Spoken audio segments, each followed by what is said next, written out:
Bear Independent Brief, 29 August 25. A recent Stanford University analysis of payroll records from millions of workers shows that the AI revolution is starting to have a, quote, significant and disproportionate impact on entry-level workers in the U.S. labor market, end quote, hitting those aged 22 to 25 the hardest. While older workers in the same fields are holding steady or even growing their employment numbers, young folks just starting their careers are seeing a 13% decline in job opportunities in the most AI-exposed jobs like software engineering and customer service. These changes didn't show up until late 2022, right when ChatGPT and similar tools went mainstream.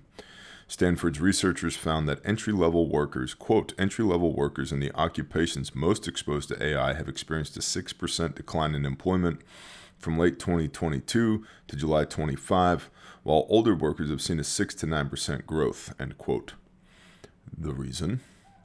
AI excels at replacing the kind of routine, book-learned tasks that entry-level workers typically handle, while experienced workers have developed harder to replicate skills and knowledge that comes from years on the job. As one industry CEO put it, quote, "We're near the point where AI is more intelligent than most people doing knowledge work. That's precisely why augmentation beats automation," end quote. The problem is that many entry-level positions fall squarely in the automation category. I would also encourage you, did about an hour-long video with my brother Matt Bertho from Voice by Matt on the Bear Independent YouTube channel, talking about AI and the ethical concerns around AI, if you want a deeper dive on that.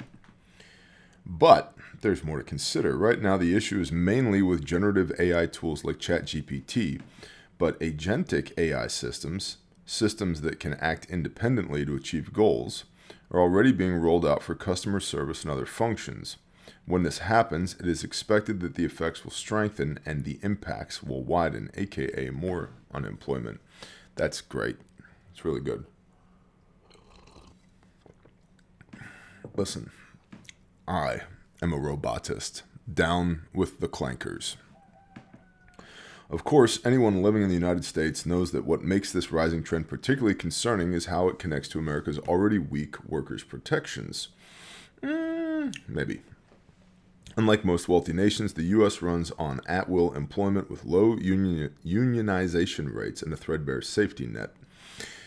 Between 1983 and 2022, union membership dropped off by more than half, leaving workers with little collective bargaining power. This American exceptionalism and labor policy means workers here face job displacement with fewer protections than their counterparts in Europe or other developed countries.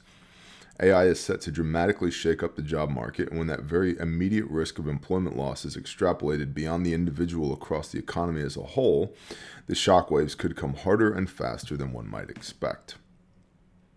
And we also have extra intel today, as sent in by y'all. Intel at bearindependent.com is where the extra intel goes.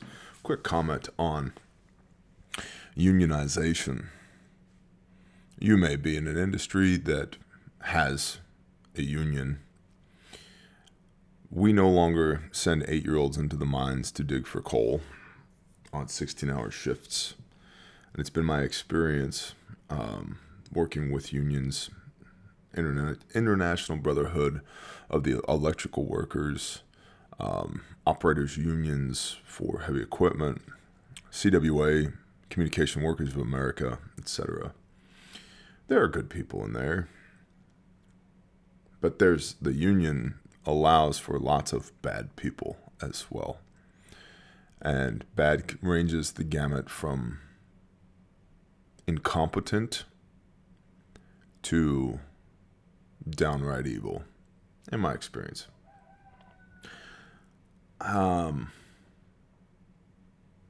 He who does more is worth more. 1 Timothy 5 verse 8. He who does not work has denied the faith and is worse than an infidel. The flip side is be so good at what you do that a robot or a robot can't replace you, and a union is not required to protect you. And everybody has the capacity to commit themselves to getting better. And I know it's hard. I live in 2025 America too. I'm familiar with both the economy and the value of the US dollar. Weak men create hard times, and here we are, boys. Extra intel, 29 August 25. I live in Ohio. My cousin works for the ATF, and he called me yesterday sounding very tired. He's driving large caliber arms from undisclosed warehouses in southern Ohio to an undisclosed location in central Ohio several times a day for several days. He couldn't give me specifics. He had a pass to move these items nonstop. He said it was some serious war-related arms that would make my head spin. Well, that's fun. Ohioans. Had a situation that reminded me of TJ. That's me, Bear. Always commenting on 911. This is next thing. Always commenting on 911 response times compared to our fantasies and expectations and compared to the required time to administer medical care in an emergency. It was around noon on Monday afternoon. Not what you would necessarily think is a high volume for 911 calls. Yes, it was in the city, but a city with proportionally large emergency response force. Anyway, I had to call 911, and an automated system put me on hold because all dispatchers were busy. But rest assured, my call was very important and will be answered in the order it was received. 4 minutes later, I finally got a dispatcher. 4 minutes. Forget the response time of getting any personnel to the scene once the call was dispatched. I couldn't even talk to anyone to report the incident for 4 minutes. That's enough time for serious injury to cause death. Don't take emergencies for granted or think that they'll respond quickly. You might not even get them on the line until it's too late. Prepare accordingly.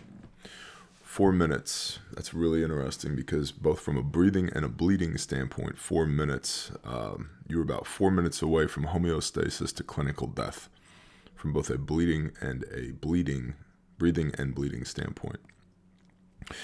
At about 2 minutes on an uncontrolled femoral bleed, the volume of blood lost will be 40 to 50%. That will begin what is called irreversible hypovolemic shock. AKA it's bad. So you got about 2 minutes to get that thing under control. And then lack of perfusion to the brain at about 4 minutes, meaning there's no oxygenated blood going to the brain. At about 4 minutes, you begin brain damage. Or you have the potential to begin brain damage. So it's a 4 minute problem, which is why you got to have stuff on you and know how to use it. Next, following up regarding the F-15 near Dulles Airport, turns out what I witnessed was just the Smithsonian's newest display making passes over the airport on its last flight. One jet, multiple passes. Apologies for any inaccurate or misleading intel. Hey man, I really appreciate the follow-up. Thank you. Clarity's good. And I much prefer that the Smithsonian got a new jet than there's some kind of secret threat that nobody knows about and they're scrambling fighter jets to deal with it. So that's cool. Thank you. If you want to supply your intel to the Bear Nation, the email address is intel@bearindependent.com. Intel@bearindependent.com. What is it? It's intel@bearindependent.com. If you can't spell intel@bearindependent.com, you have disqualified yourself from providing intelligence to the Bear Nation. Also, based upon what happened in Minneapolis, for the first time ever, we've made our Defender series of classes at Refuge available to the general public. Typically, these are taught private classes only to church security teams and armed citizens. However, we've made it available to the public. So you go to refugemedical.com, click the training tab, look for the Defender 1 class. It's a one-day class for church security teams and anybody that carries a weapon at church or carries a weapon and goes to church. And I would submit, if you carry a weapon, you should definitely carry one inside a church and know how to use it. And so this is a morning of lecture and practical application on security, massive hemorrhage, airway, respiratory, circulation, head injury, hypothermia, expose, evaluate, evacuate, elevate, the SMART-G algorithm, and an afternoon of scenario-based training, including mass casualty events, active shooter, and motor vehicle accident scenarios with OP4, moulage, crisis actors, blue guns. And it's very reasonably priced, and that was done intentionally to be able to get this curriculum out to as many people as possible. So if you're interested in that, refugemedical.com. And of course, we have all the kits and components and other classes that you need. Made in America, guaranteed forever. 153 lives saved to date. Shoot us an email.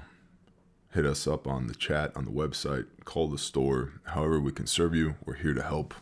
Promo code now through Labor Day is LABOR20, LABOR20 for 20% off. I'll see y'all when I see you.